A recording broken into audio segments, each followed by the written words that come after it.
এটা হচ্ছে একটা কলমের পুটিংয়ের জালে।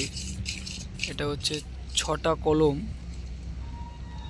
করা হয়েছে। সেই 6টা কলমের উপরে এই জালিটা বসবে, তার উপরে এটাকে কংক্রিট হয়ে যাবে। দেখতে পারো এই জালিটা কি ভয়ঙ্কর জালি।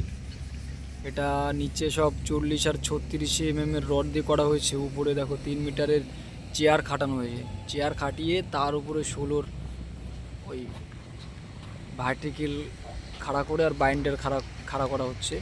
ভিতরে পুরো 3 মিটার গ্যাপ, ওর মধ্যে আরও অনেক রকমের রড যাবে, দিয়ে তারপরে এটাকে কংক্রিট করা হবে।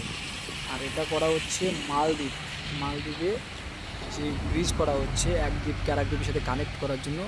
এইটা হচ্ছে যেখান থেকে স্টার্টিং হবে সেইখানে এই পুটিংয়ের জালিটা বসানো।